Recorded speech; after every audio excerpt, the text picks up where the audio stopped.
역사상 가장 유명한 장면 중 하나죠. 근데 사실 그 중심에는 아주 흥미로운 미스터리가 하나 있습니다. 오늘 바로 이 왕과 예언, 그리고 나귀에 얽힌 이야기를 한번 파헤쳐 보려고 합니다. 모든 이야기는 바로 이 질문에서 시작돼요. 한번 생각해 보세요. 보통 왕이나 개선장군이라면 폼나게 멋진 군마를 타는 게 당연하잖아요? 그런데 왜 하필이면 가장 작고 보잘것없어 보이는 나귀를 택했을까요? 이 선택 뒤에는요, 우리가 놓치면 안 되는 정말 거대한 메시지가 숨어 있습니다. 놀랍게도 이 장면은 그냥 즉흥적으로 벌어진 일이 아니었어요. 그 해답은 무려 500년 전에 쓰인 한 고대의 예언에 글자 그대로 정확하게 기록되어 있었거든요. 이건 우연이 아니라 아주 오래된 약속이 이루어지는 순간이었던 거죠. 자, 그럼 역사의 현장으로 한번 들어가 볼까요?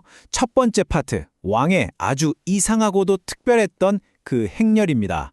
과연 그날 예루살렘에서는 무슨 일이 벌어지고 있었을까요? 한번 상상해 보세요. 어마어마한 군중이 다윗의 자손이여 하고 외치면서 열광하고 있어요. 당시 이 말은 우리를 구원할 위대한 왕이라는 엄청난 기대가 담긴 외침이었죠. 그런데 그들이 그토록 기다리던 왕은 위풍당당한 군마가 아니라 아주 작은 나귀를 타고 나타난 겁니다. 이 엄청난 환호와 극도로 겸손한 모습, 이 어울리지 않는 조합, 바로 여기에 이 사건의 핵심이 담겨 있습니다.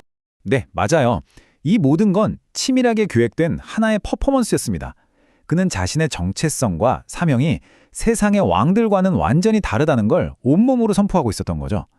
그 진짜 의미를 제대로 알려면 우리는 시간을 거슬러 올라가 봐야만 합니다. 바로 이 고대의 문서 속에 모든 단서가 들어 있습니다. 두 번째 파트 예언자 스가랴가 남긴 놀라운 메시지를 한번 확인해 보시죠. 예언이 선포되고 그게 실제로 이루어지기까지 걸린 시간이 무려 500년입니다. 500년. 제국이 하나 생겼다가 망하고도 남을 시간이죠. 이토록 긴 기다림은 이 예언이 결코 가벼운 게 아니라 어마어마한 역사적 무게를 지닌 약속이었다는 걸 보여줍니다. 바로 이 구절입니다. 보라, 내 왕이 내게 임하시나니 그는 겸손하여서 나귀를 타시나니. 우리가 처음에 던졌던 질문, 왜 하필 나귀를 탔을까에 대한 500년 전의 명확한 답변이 바로 여기에 있었던 거죠. 그렇다면 이 예언이 말하는 건 그냥 나귀를 탄다는 사실, 이게 전부였을까요? 천만에요. 세 번째 파트에서는 이 예언이 그려내는 왕의 구체적인 프로필을 통해서 당시 사람들의 기대를 어떻게 완전히 뒤집어 버렸는지 살펴보겠습니다. 이 차이를 보세요. 정말 엄청나죠? 사람들은 당연히 칼과 군마로 세상을 정복하는 강력한 군주를 기대했습니다. 하지만 예언이 말한 왕은요, 나귀를 타고 와서 정의와 구원을 이루는 완전히 새로운 타입의 통치자였어요. 힘에 대한 기존의 모든 상식을 그냥 파괴해버리는 모습이죠. 예언이 약속한 왕의 핵심 프로필을 요약하면 딱 이 세 가지입니다.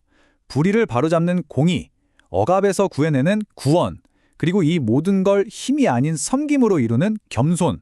이게 바로 약속된 통치자의 DNA였던 겁니다. 자, 이렇게 특별한 성품을 지닌 왕이라면 그가 이루고자 하는 목표 또한 평범하지 않겠죠? 네 번째, 그의 통치가 가져올 세상, 즉 전쟁이 아닌 평화의 왕국에 대한 비전을 들여다보겠습니다. 예언은 여기서 한 걸음 더 나아갑니다. 내가 병거와 말을 끊겠고 그가 이방 사람에게 화평을 전할 것이요. 이건 단순히 전쟁을 멈추는 수준이 아니에요. 아예 전쟁의 도구 자체를 없애버리겠다는 정말 급진적인 군축 선언이었습니다. 그의 계획은 그야말로 혁명적이었습니다. 먼저 자기 나라의 무기부터 없애고 분쟁의 상징인 활을 꺾어버립니다.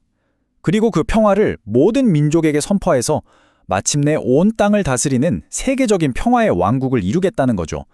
이건 한 민족의 회복을 넘어서서 전 인류를 향한 비전이었던 겁니다. 하지만 이 모든 위대한 비전 앞에서 역사는 비극적인 반전을 맞이합니다. 자, 마지막 다섯 번째 파트, 거대한 오해의 순간입니다. 군중은 왕을 바로 눈앞에 두고도 그의 가장 중요한 메시지는 완전히 놓쳐버리고 말았어요. 이 둘 사이의 간극은 정말 너무도 컸습니다. 사람들은 당장 로마의 압제에서 벗어날 정치적 해방을 원했지만 왕의 목표는 모든 인류를 위한 영적인 구원이었습니다. 그들은 군사적인 승리를 바랐지만 왕이 제시한 방법은 겸손과 평화였죠. 그러니까 같은 왕을 보면서도 완전히 다른 꿈을 꾸고 있었던 겁니다. 결국 군중의 그 뜨거운 환호는요, 그들 마음속에 있던 전사 왕이라는 허상을 향한 것이었습니다. 그들은 눈앞에 있는 겸손한 평화의 왕을 본 게 아니라 자신들의 욕망과 기대를 그에게 투영해서 보고 있었을 뿐인 거죠. 결국 나귀는 하나의 시험지 같았어요. 예언을 이해하고 마음이 열린 사람에게는 왕의 진짜 모습을 보여주는 열쇠였지만 세상의 힘을 좇는 사람들에게는 오히려 그의 정체를 가려버리는 장벽이었던 셈이죠. 누구를 왕으로 볼 것인지는 결국 각자의 선택에 달려 있었던 겁니다. 군마가 아닌 나귀를 선택한 한 왕의 이야기. 이 이야기는 2000년이 지난 오늘 우리에게도 강력한 질문을 던집니다. 우리가 생각하는 진정한 힘, 진정한 리더십은 과연 어떤 모습일까요? 어쩌면 가장 위대한 힘은 가장 겸손한 모습으로 우리 곁에 다가오는지도 모릅니다.